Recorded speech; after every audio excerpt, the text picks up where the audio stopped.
Speed Radio. 10h midi, en direct du Festival Off d'Avignon, Nadir Amaoui. Bonjour à tous et bienvenue sur la matinale de Speed Radio, en direct toujours du quartier Luna. Avant de vous présenter nos invités, je rappelle qu'il y a toujours, encore pour quelques jours, un iPhone 15 à gagner grâce à Speed Radio. Pour pouvoir gagner l'iPhone 15, il faut répondre à cette question après les 9 ou 12 coups du brigadier. Combien reste-t-il de coups à frapper? Première réponse 3, deuxième réponse 9. Envoyez Speed au 7 14 15. Le tirage au sort aura lieu le 21 juillet à 20h. Tout le monde a envie de gagner cet iPhone, y compris nos invités qui sont autour de la table aujourd'hui, que je vais vous présenter tout de suite. Nous avons tout d'abord... ça y est, c'est le matin, j'ai même plus les prénoms, pardon. Il est très tôt. Oui, il est très tôt pour tout le monde. Surtout qu'il y avait beaucoup de fêtes de théâtre hier soir, c'est pour ça. Nous recevons Kim. Ils me donnent leur flyer en même temps, c'est magnifique. Nous recevons tout d'abord, pour commencer, Kim Schwartz. Kim, bonjour. Bonjour. Raphaël Cambrai, bonjour. Bonjour. Anne Canovas, bonjour. Bonjour. Qui viennent nous parler toutes les trois de L'odeur des azalées m'a subitement fait suffoquer, une pièce de Sophie Cotin que Raphaël a mis en scène. Ouais. Et nous recevons également Lison Pennec et Victorien Robert qui viennent nous parler de Porn for the Blind qui se joue au Théâtre des Béliers Avignon. Alors, j'avais oublié de préciser que L'odeur des azalées, c'est au Petit Chien à 14h et Porn for the Blind, c'est au Béliers Avignon à 20h50. Alors, vu qu'on est un peu en fin de festival, je vais vous poser là une question à tous les sacs en même temps. Comment se passe votre festival là pour ces derniers jours ? Trop bien. Tout est synchro, c'est magnifique. On va d'abord commencer par L'odeur des azalées m'a subitement fait suffoquer. C'est un titre qui est un petit peu... non, remarque, c'est pas le titre le plus long que j'ai vu comme de pièce de théâtre à Avignon. Alors, qui est une pièce de Sophie Cotin que tu as mis en scène, Raphaël, interprétée par vous, Anne et Kim. Laquelle de vous trois a envie de pitcher le spectacle ? Oh, vas-y Raphaël, je t'en prie. C'est ça. Bien, voilà. Le chef. Alors, pitcher, ça va être un peu compliqué parce que comme c'est une pièce qui est basée avec un rebondissement dont on ne peut pas parler et une thématique qui n'est jamais abordée au théâtre, mais justement qui fait tout le sel de cette pièce, donc on n'a pas non plus la possibilité de révéler le thème, c'est un peu difficile à pitcher. Bref, tout ça étant dit, on peut le faire quand même. C'est l'histoire d'une amitié improbable entre deux femmes qui partagent le même palier de chambre de bonne, à peu près, et qui n'ont rien à voir l'une avec l'autre, a priori même tous les opposent. Et puis, il y en a une des deux qui, par son énergie, sa jeunesse, a vraiment envie de forcer un peu la porte, créer une relation d'amitié, voire même un peu plus, pourquoi pas filiale, une relation filiale. Et cette femme qui la reçoit chez elle est un peu contrainte et forcée. Puis petit à petit, ça va vraiment fonctionner entre elles deux. Et vraiment une sublime histoire d'amitié va se créer avec des moments de tendresse, d'humour, de tension. Mais vraiment quelque chose de fort se crée jusqu'au moment où il y a un élément qui arrive dans cette histoire et qui va complètement réorienter toute l'histoire et nous donner un autre éclairage. Voilà. Est-ce que c'est clair ce que j'ai dit en parlant c'est très d'éclairage? clair. Alors moi la pièce je l'ai vue, donc je l'ai. Ah ben oui c'est vrai, tu l'as vue. Je l'ai vue la pièce, je l'ai vue lors de sa création. J'ai demandé à Lison et à Victorien parce que eux la pièce ils l'ont pas vue. Est-ce que ça a été clair le pitch? C'est vrai qu'ils disent non on n'a rien compris du tout. Ah oui très clair. Voilà, on est tenu en haleine. Il y a un côté un peu Agatha Christie, un peu polar, et on est tenu en haleine jusqu'au bout, jusqu'au dénouement qui est assez inattendu et on a beaucoup de plaisir à jouer cette pièce avec Anne. C'est assez hyper agréable. Justement, Anne et Kim, comment vous êtes arrivés sur ce projet? Est-ce que c'est par casting ou est-ce que toi, peut-être, éventuellement, Raphaël, ou Anne, non. Non, j'étais amie avec Sophie Cotin et à l'époque, elle hésitait à écrire, elle était... Et je lui dis, mais tu dois écrire parce que vraiment, t'es capable, il faut le faire. Et j'avais déjà lu des choses qu'elle avait faites avec une autre personne avec qui elle s'entendait moyen. Et donc, elle s'est lancée. Elle m'a dit, bon, chiche, je t'écris une pièce.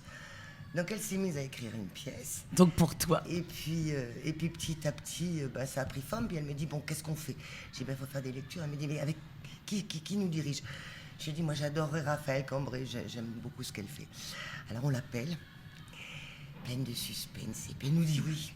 Alors là, le bonheur, on trinque, on est trop contente. Et puis voilà, elle est arrivée sur le projet. Kim, après, aussi. Oui, parce que je connaissais Sophie parallèlement. On avait voilà. été voir au spectacle aussi. C'est ça, je connaissais Sophie déjà depuis quelques années. Et voilà, ça s'est fait, la rencontre. Et bim. Et cette pièce, alors si ma mémoire est bonne, elle a été... moi, quand je l'ai vue, je me demande si c'était pas en... J'avais vu à Paris, moi, avant. Oui, au studio Héberto. Au studio Héberto, c'était en 2022. Juste au moment du déconfinement. Donc 2021 Ouais. Non, 2022. c'était 2022, c'était il y a 2 C'était ans. en Ouais. 2022, voilà. Et c'est vrai que lorsque j'ai découvert ce spectacle, j'y suis allé vraiment par curiosité, parce que quand j'ai lu le teaser, je me suis dit, mais tiens, j'ai lu le teaser. Oui, c'est non, mais on a complètement compris. débile, comme on a compris. j'ai lu le résumé, le pitch, voilà. Et je me suis dit, tiens, c'est curieux, qu'est-ce que c'est que ce spectacle? Et j'ai été face à un vrai moment de douceur, d'humour et d'émotion. Et en fait, ce que j'ai trouvé super dès le départ, c'est que déjà, la mise en scène que Raphaël en a fait était simple et intelligente en même temps, dans le sens où on a l'impression de découvrir ça par le petit trou de la serrure. Ouais. C'est pas comme si on était vraiment, que le quatrième mur était cassé, qu'on était peut-être des habitants de l'immeuble où se passe cette histoire, mais c'était vraiment comme si on regardait l'histoire de ces deux femmes ensemble et séparément par le petit trou de la serrure de leur chambre de bonne. Et c'est vrai, ce qui est très drôle, c'est vraiment le comique d'opposition qu'il y a entre vous, Anne, et Kim. Kim, c'est... Bon, j'ai déjà eu l'occasion de la voir quelques fois à la télévision. Et Kim, c'est une pile électrique. Et vous, Anne, qui êtes d'un calme olympien.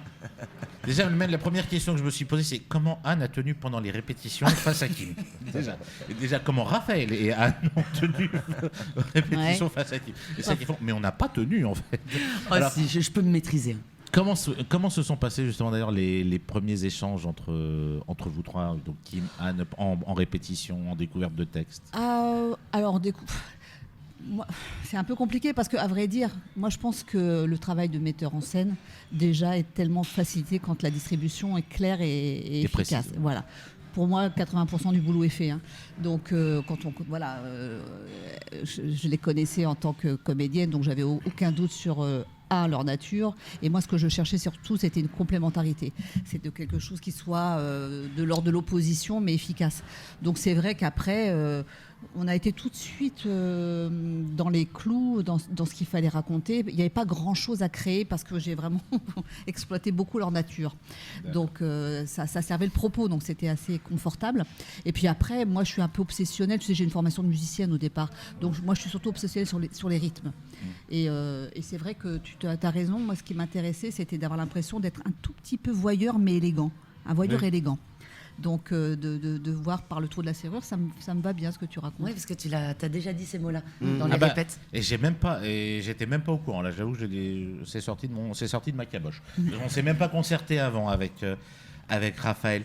Et donc, ce spectacle-là, il a été créé il y a 2 ans à Paris. C'est sa première année à Avignon, si je dis pas de bêtises. Alors ça, c'est vraiment une histoire. Je me permets parce que Vas-y, après je vous je laisse t'en la parole. prie. Mais c'est vrai que c'est une histoire incroyable parce que tu sais, on a monté ce spectacle en autoproduction, donc avec les moyens du bord et on avait eu des bons moyens pour ça. Mais au bout de 30 dates, on était au bout de nos moyens financiers. Quoi qu'il en soit. Et on n'avait pas de chargé de diffusion à l'époque. Et donc, pour moi, on avait fait ce premier... Et puis, c'était l'époque vraiment très, très mouvementée. Très compliquée d'après Covid.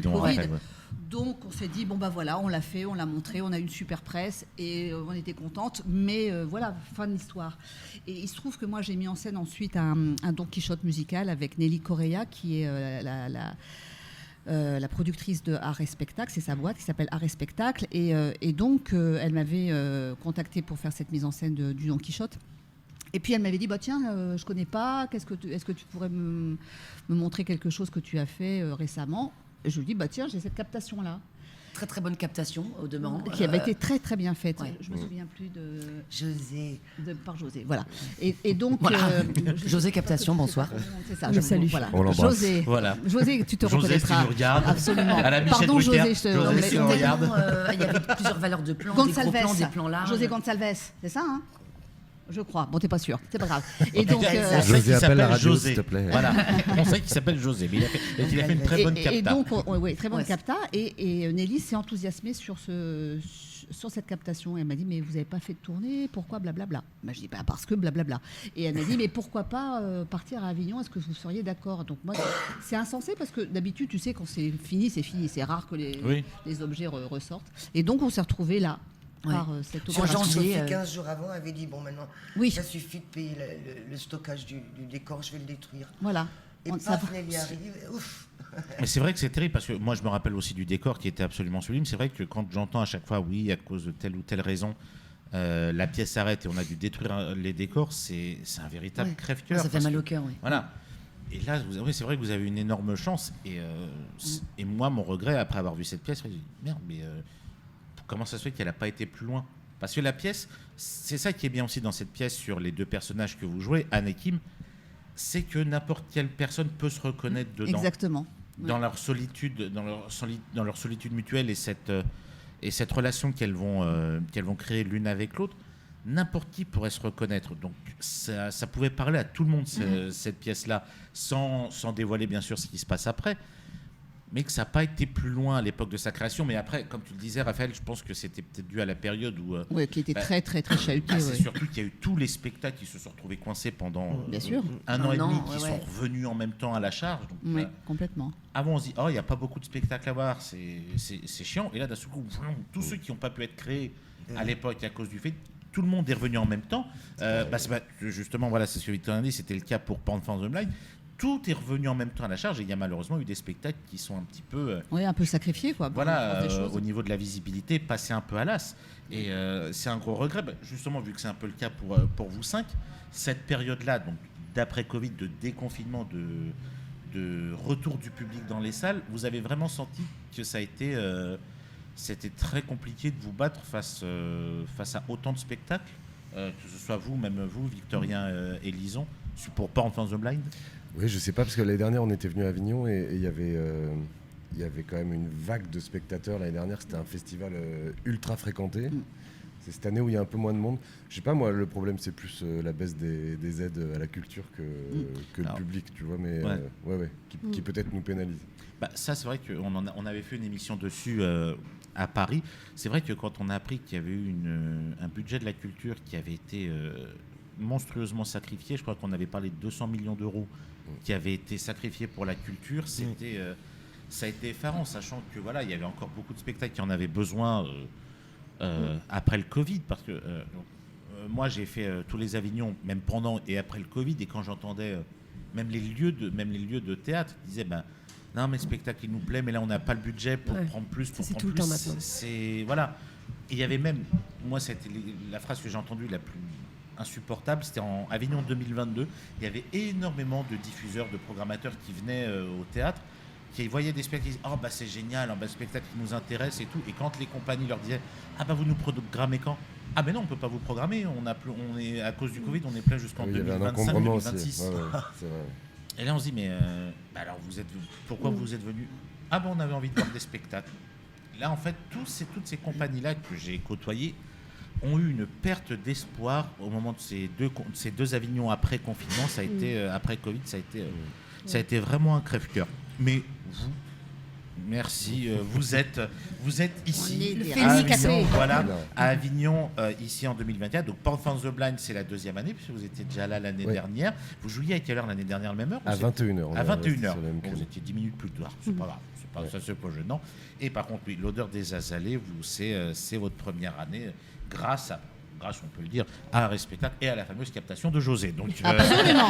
José Gonçalves, je ne pense pas me tromper. Voilà, je l'ai bien dit. En fait, là, on a tellement parlé de cette captation magnifique qu'on a envie de la voir. Donc, c'est vrai, José, si tu nous regardes, si tu nous entends, envoie la capta. Que va-t-il se passer déjà pour l'odeur des azalées après Avignon?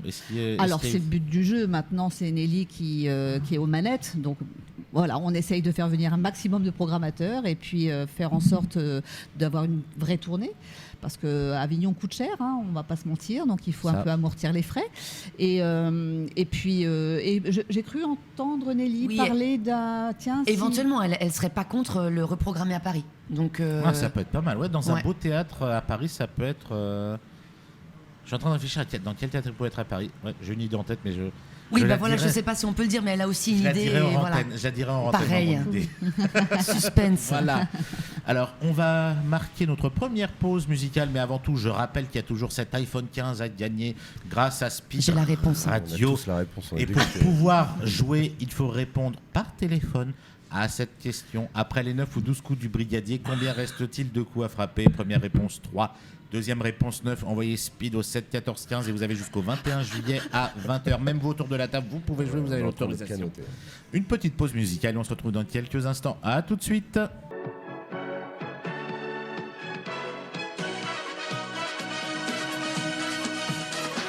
Speed Radio, 10h midi, en direct du Festival Off d'Avignon, Nadir Amaoui. Et nous sommes de retour toujours sur Speed Radio dans le quartier Luna, toujours avec Kim, Raphaël, Anne, Lison et Victorien. Donc justement, Lison et Victorien qui viennent nous parler de Porn for the Blind. Je l'ai dit avec l'accent, c'est génial.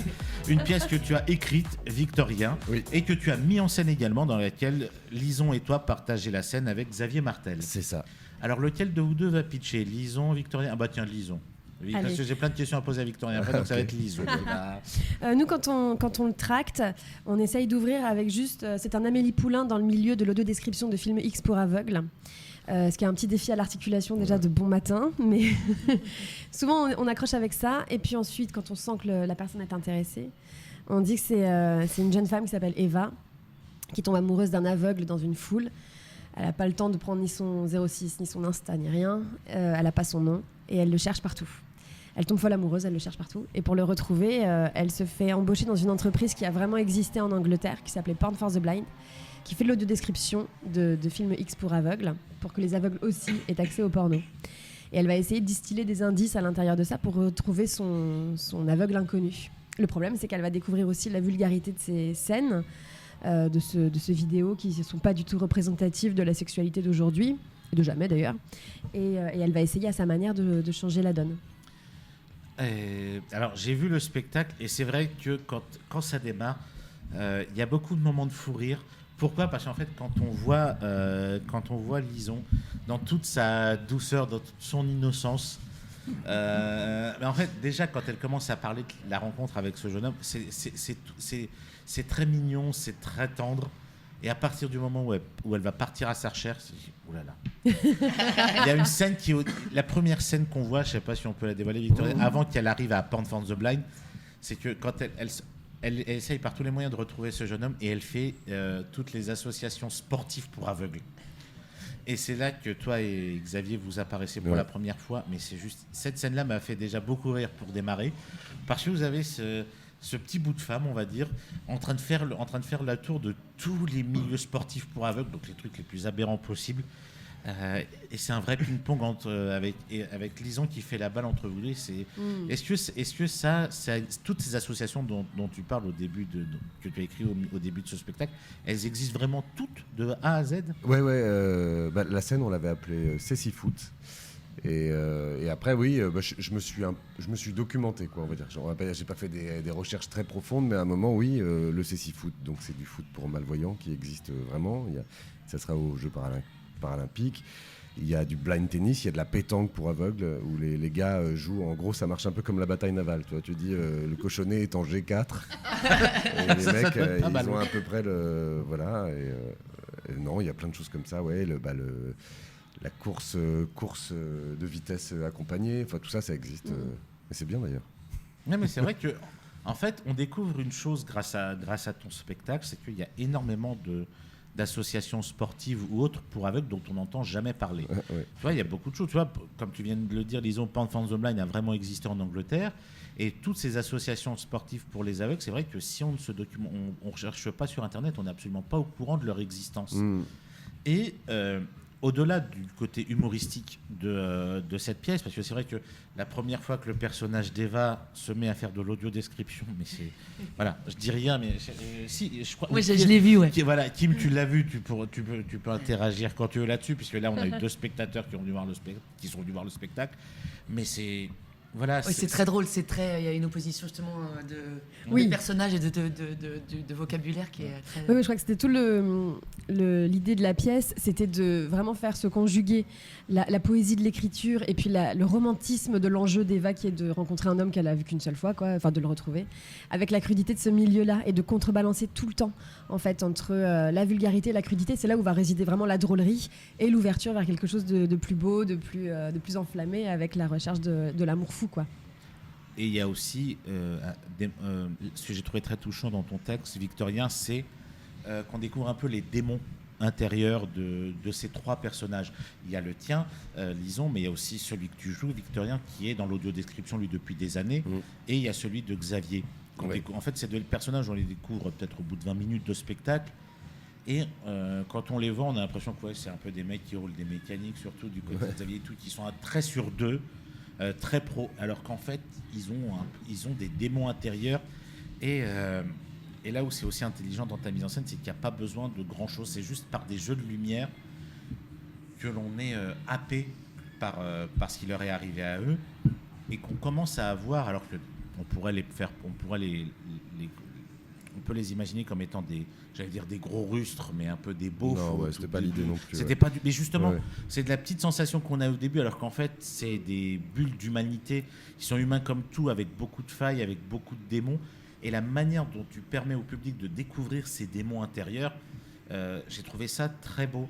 Parce que justement, il y a aussi cette opposition entre le physique, la carrure que vous avez, Xavier et toi, et quand ils racontent leur passé, leur passif face au public, c'est chapeau en fait. Chapeau. Mais après, je trouve ça toujours plus intéressant, la fêlure en fait, quoi. Oui. Voilà, de comprendre un peu pourquoi les gens sont comme ils sont. Ou, là, dans la mise en scène, il y a des genres de flashbacks en fait, ou des cauchemars, quoi, qu'on appelle comme ça. Juste pour expliquer un peu, pour donner des petites clés. Et c'est marrant parce que d'un coup, le regard qu'on porte sur le personnage est plus du tout le même. Ah, il change totalement. Moi, c'est ce que j'ai ressenti. Juste tout d'un coup, on a un indice, on dit ah d'accord, ok. D'accord. Ouais. Mais il y a justement dans ton écriture un mélange très subtil et justement de comédie et d'émotion.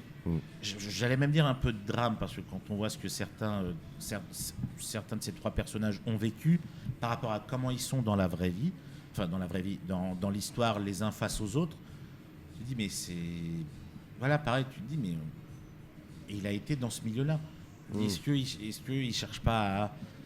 Est-ce qu'il n'est pas venu là-dedans pour oublier, alors que le personnage de Eva, elle, est venu pour rechercher. Oui. Eux, c'est plus pour oublier qu'ils sont là. Je sais pas, on a fait la rencontre de trois solitudes un peu qui naviguent et qui viennent s'entrechoquer un peu et un peu résoudre leurs problèmes, ou pas d'ailleurs. Voilà, c'est pas toujours... j'aime bien que ça finit pas toujours bien. Et après, moi je trouve ça bien quand la comédie tout d'un coup est un peu aggravée, ou quand le drame est un petit peu allégé. J'aime bien quand ça désamorce un peu en général dans l'écriture ou au théâtre, voir quelque chose qui soit pas d'une seule couleur, mais... Oui, mais c'est bien. Un petit peu altéré. Si les couleurs sont bien mélangées, ça donne justement, c'est le cas, quelque chose de très beau. Quand tu as créé ce spectacle, Victorien, est-ce que tu avais déjà idée des comédiens qui allaient être sur scène? Tu pensais déjà que tu allais aussi jouer dedans, ou c'était vraiment... Oui, alors pareil que l'odeur des azalées, le spectacle, il est né, l'idée elle est née fin 2018, donc ça commence à dater un peu. On a fait les mises en capsule à Paris, au Théâtre Le Pic, donc c'est des formes courtes de 30 minutes. Et en 2019. Ouais, en 2019. Et j'avais pensé à une autre comédienne que Lison, qui a... Lison vient de l'apprendre. Si, elle le sait, mais qui a lu la première mouture et qui s'est sentie... Je sais pas, j'ai pas dû bien lui présenter le projet, mais en tout cas, elle se sentait un peu trop pudique pour faire ça. Alors que, pourtant, c'est tout en pudeur. Et donc, Lison a accepté après, et c'est la meilleure... nouvelle qui soit. Voilà, parce qu'elle porte ça avec brio et c'est trop bien. J'adore ce que Lison fait du texte, parce que parfois je trouve ça part dans ce que j'écris par une certaine de poésie que je trouve parfois un peu niaise. Voilà, quand je le relis, je me dis putain, ça là t'as chargé la mule, et là Lison, bam, elle arrive, elle rend ça hyper concret et c'est hyper agréable. Il n'a pas trop chargé la mule. Je te remercie tous les jours de jouer ce texte.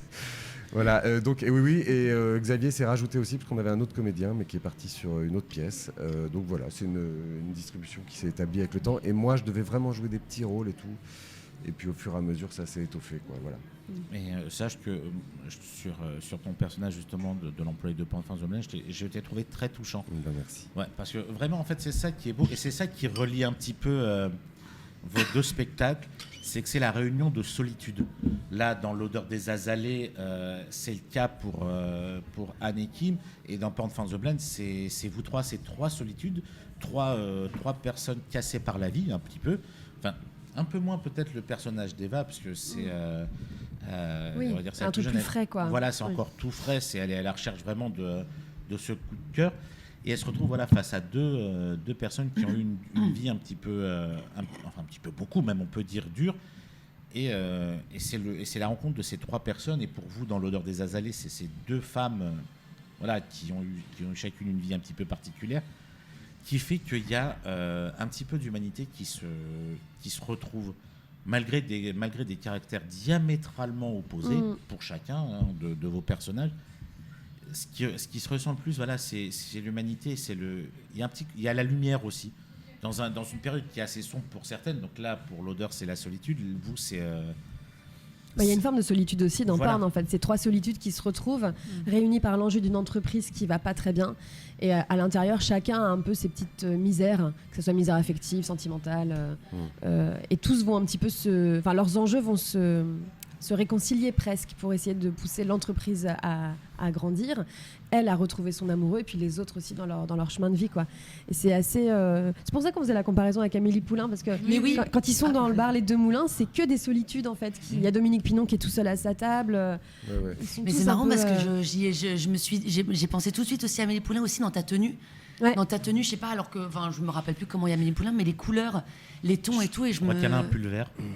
J'avais une veste et une jupe jaune. Ah, c'est ça. Oui. Et ah oui, toi, oui, c'est ça. C'est Amélie Poulain dont je me rappelle pas, mais toi, je me rappelle très bien, vu que je l'ai vue avant-hier. Justement, je me Amélie dis... Poulain, maintenant, ça date. Non, mais voilà, et puis même dans l'innocence, la naïveté et la c'était tendresse. Une de nos références. On en avait une autre, je sais pas si nos auditeurs sont, mais c'était Fleabag. Pour justement, on est constamment en train de contrebalancer. Fleabag, c'est une série anglaise qui a été écrite et jouée par Phoebe Waller-Bridge, qui est un bijou d'écriture et surtout qui montre un personnage féminin qui est un peu différent. C'est-à-dire que c'est une femme qui a un énorme drama qu'on apprend qu'à la fin de la saison 1. Et puis elle tombe amoureuse d'un curé à la saison 2 qui est donc un homme émotionnellement disponible. Et elle est sur le chemin de l'amour. Elle est en galouse. Elle a un rapport à son père qui est compliqué. Elle a perdu sa mère et tout. Elle est vraiment en galère. Ouais. Elle a une vie sentimentale désastreuse. Et en même temps, c'est un personnage super attachant. Et on aimait bien contrebalancer avec ces références-là, à savoir vraiment le côté extrêmement mignon d'Amélie Poulain, très ouvert.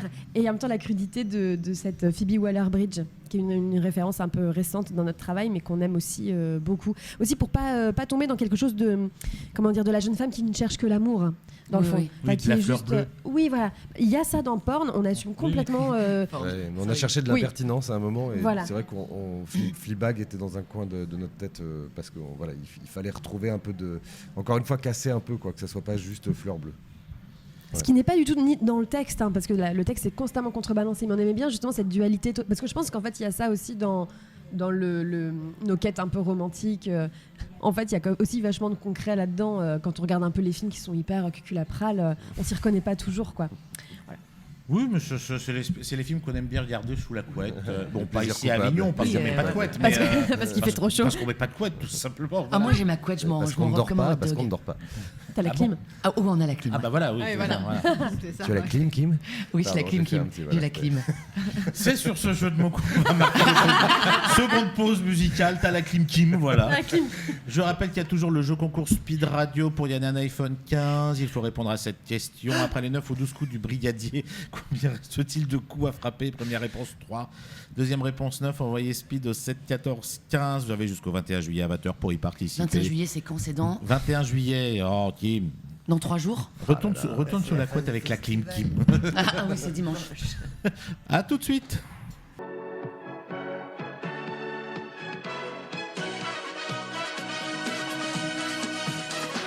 Speed Radio, 10h midi, en direct du Festival Off d'Avignon, Nadir Amaoui. Et ce sont les dernières minutes de la première heure de la matinale de Speed Radio, toujours accompagné de Kim, de Raphaël, d'Anne, de Lison et de Victoria. Oui, on n'est que les deux seuls hommes autour de ce plateau.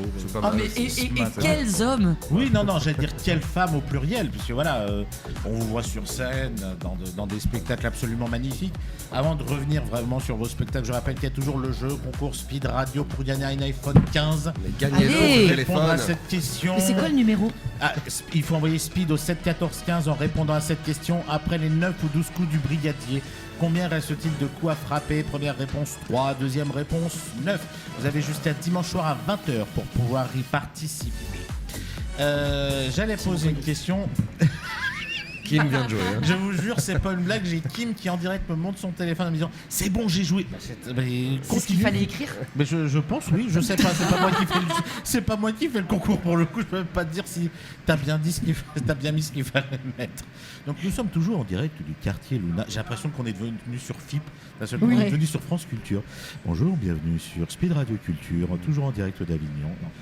Alors comment là, parce que nous sommes à la fin de ce festival d'Avignon, quels sont maintenant les avenirs de vos spectacles? Donc on a parlé un petit peu tout à l'heure de l'odeur des azalées.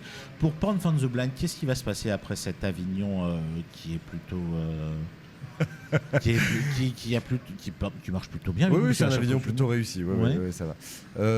Et ben, ce qui se passe pour la plupart des spectacles du festival, c'est-à-dire qu'on l'a bien diffusé. Il y a eu beaucoup de programmateurs et tout. Et là, on va partir en vacances et à la rentrée, on va voir. Tout le monde va partir, tout le monde va aller respirer 2 minutes. Et non, voilà, on n'a pas de date concrète, mais je pense cette année, on avait profité un peu des Béliers parisiens pour jouer le dimanche soir. Oui, vous aviez fait quelques dates exceptionnelles au Bélier. Et écoute, ils l'apprendront peut-être à ce micro, mais je leur en redemanderai peut-être quelques-unes pour refaire un peu de dates parisiennes, quoi. Voilà. C'est bien parce qu'en fait, ce spectacle-là, c'est vrai qu'il a plus une grosse programmation sur 2 festivals à Avignon et quelques dates exceptionnelles à Paris, mais d'après les retours que j'ai eu à Paris, ça a plutôt très bien marché également. Donc c'est en dehors du thème qui est un petit peu particulier, puisque voilà, ça se passe dans le monde de l'audio-description de films pornographiques pour aveugles. Il y a beaucoup de choses très intelligentes dans ce. Il y a beaucoup de choses très intelligentes. Il y a des gens qui font leurs courses. Oui, voilà. Et nous sommes en direct d'un supermarché. Salut. C'est pas grave. Je vais prendre des bananes et des pains au chocolat. Voilà, moi un Big Mac et une grande frite, s'il te plaît. Oui, c'est un spectacle qui pourrait être pas mal pour une plus longue durée à Paris, puisque c'est quand même ce spectacle, comme le vôtre d'ailleurs, l'odeur des azalées. C'est un spectacle qui est porteur de beaucoup de messages. On a parlé d'humanité, mais il y a beaucoup d'espoir lorsqu'on voit la vie de ces personnages. C'est vrai qu'il y a beaucoup d'espoir quand on découvre un tout petit peu leur vie. J'y vais, Oui. Oui, d'accord. Oui, non, mais c'est un spectacle qui se veut assez lumineux et pas grave, quoi. Ouais, je sais pas ce que je peux dire là-dessus, mais oui. Oui, en tout cas, ça finit vraiment sur une note d'espoir. On dévoile évidemment pas du tout si elle retrouve cet amoureux aveugle ou pas. Ah, on ne dévoile pas le spectacle. Non. Mais par contre, l'idée, c'était un petit peu comme... sans spoiler Fleabag, mais comme dans cette série aussi, il y a l'idée que peu importe ce qui se passe dans le fond, peu importe la réussite des enjeux ou quoi que ce soit, donc pour le personnage joué par Victorien aussi, les choses n'ont pas à se finir bien pour qu'il y ait une note positive dans tout ça. Enfin, c'est une sorte de chemin. Alors, je n'ai peut-être pas réussi mon objectif, qui était ça, mettons, quelqu'un dirait mon objectif c'est de faire complet au Festival d'Avignon. On peut aussi ne pas être complet mais avoir fait un très beau festival par exemple. C'est plutôt cette note-là quoi. L'objectif peut être atteint ou pas atteint pour chacun des personnages. Il n'empêche qu'il y a un chemin qui s'ouvre qui lui est lumineux et positif. Il y a une voie qui est trouvée. Voilà, c'est plus ça. Il y a un chemin qui est trouvé qui n'était pas trouvé au début. C'est plutôt ça le message de la pièce. Et il y a aussi le retour public parce que moi à chaque fois que j'entends parler de vos spectacles à tous les 5, il y a des retours absolument dithyrambiques. Les gens, ils en ressortent touchés. Ils en ressortent énormément touchés. Je pense que c'était, j'allais dire, c'est le but. Non, j'aime pas dire que dans une pièce, c'est le but de toucher le public. Si on veut faire pleurer les gens. Bien sûr. Ouais, en fait, voilà, Kim, quand elle fait Avignon, c'est je veux faire chialer le public. Non, voilà. Donc faites gaffe pour ceux qui veulent engager Kim la prochaine fois pour Avignon, elle a qu'une seule envie, c'est gagner un iPhone 15 et de faire pleurer le public. Voilà. Donc Non, je plaisante bien sûr. Vous êtes tous d'excellents comédiens et sur des pièces absolument sublimes. Et c'est vrai que alors j'ai un peu de mal à trouver les mots parce que c'est vraiment des solitudes qui se retrouvent, qui se rencontrent et qui vont nouer des liens absolument touchants. C'est pour ça aussi qu'il y a beaucoup de gens dans vos salles, c'est qu'on se reconnaît facilement dans chacun des 5 personnages, puisqu'il y en a 3 dans Porn et il y en a 2 dans L'odeur des azalées. Quel est le